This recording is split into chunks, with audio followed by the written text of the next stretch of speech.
जब चेले सेवा करने के लिए नहीं जा रहे हैं।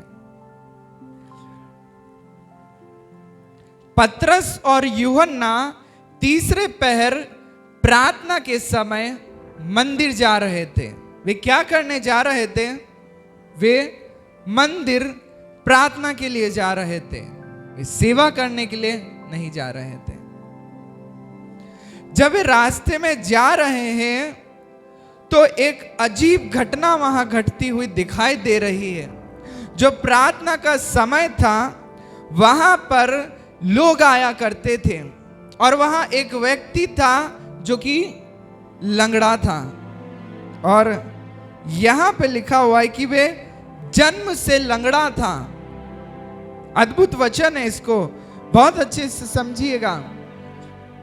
जब ये लोग जा रहे हैं तो दृश्य कुछ इस प्रकार से है कि कुछ लोग एक व्यक्ति को ला रहे हैं और मंदिर का जो फाटक है, जो द्वार है, जो सुंदर कहलाता है, उसके पास उसको ऐसे उठा करके ला रहे हैं और वहां बैठा देते हैं। और उसी टाइम पे पतरस और यूहन्ना वहां से गुजरते हैं। उस भिखारी का काम डेली का होगा कि वे अंदर जाने वालों से भीख मांगे। वो ठीक यही करता है उन लोगों से। जब पतरस और यूहन्ना वहां आते हैं तो वे उनसे भी भीख मांगता है, लेकिन पतरस ने कहा, चांदी और सोना तो मेरे पास नहीं है, लेकिन जो मेरे पास है उसे मैं तुझे देता हूं। यीशु मसीह नासरी के नाम से चल फिर। यह वचन बहुत बार आपने सुना होगा, लेकिन आज एक स्ट्रेट रेवलेशन परमेश्वर आपको देना चाहते हैं। एक मदद वो थी जो 40 साल से वे पा रहा था, और एक मदद वो थी जो उस दिन उसे मिली। ध्यान दीजिए, कुछ लोग थे जो डेली उसकी मदद करते थे, उसे उठा करके फिजिकली वहां बैठाते थे। और एक मदद वो थी जो पतरस और यूहन्ना ने करी। हालेलुया।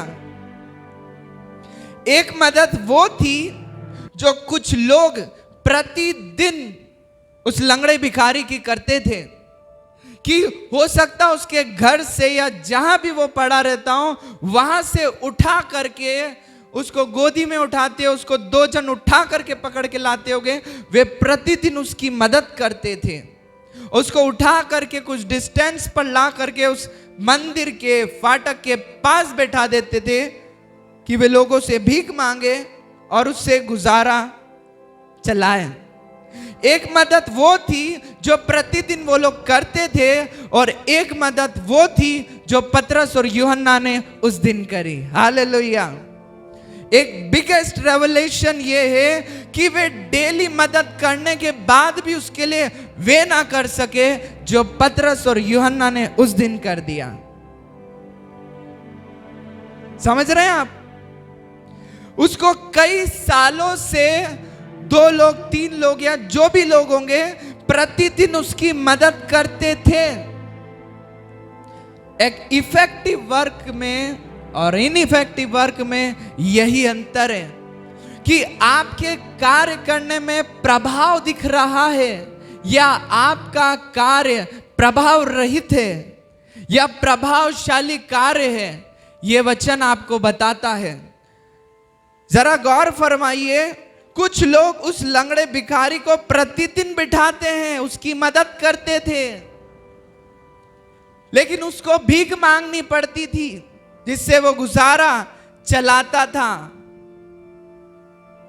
लेकिन फिर भी वो ना कर पाए जो पतरस और यूहन्ना की मदद ने करा।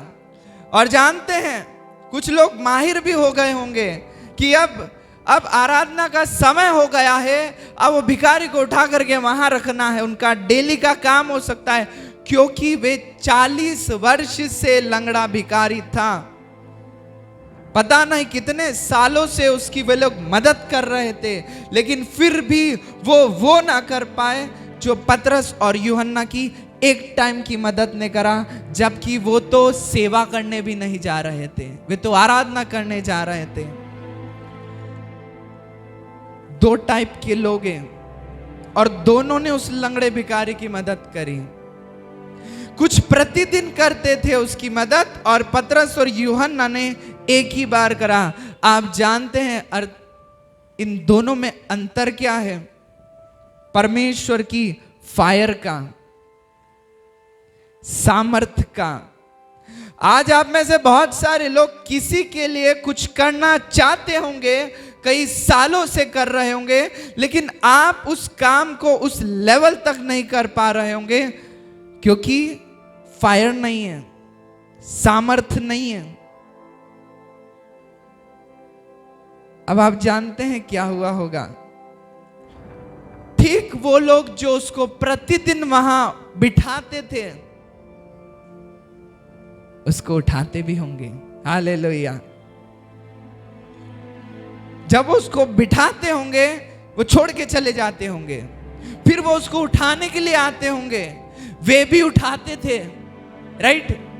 लेकिन यहां पर उठाया पतरस और यूहन्ना ने है। वचन में लिखा है, पतरस ने कहा, चांदी और सोना तो मेरे पास है नहीं, परंतु जो मेरे पास है वह तुझे देता हूं। यीशु मसीह नासरी के नाम से चल फिर। और उसने उसका दाहिना हाथ पकड़कर उसे उठाया, और तुरंत उसके पांवों और टखनों में बल आ गया। हालेलुया। हम सभी महान परमेश्वर के लिए जोर से तालियां बजाएंगे। हालेलुया।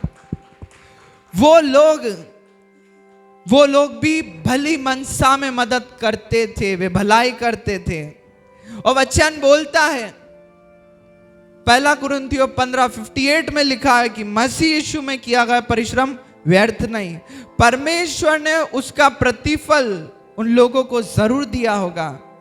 लेकिन उनके उठाने में और पतरस के उठाने में यह अंतर था कि अब दूसरी बार उसको दो लोग बिठाने की जरूरत ही नहीं पड़ती। हालेलुया।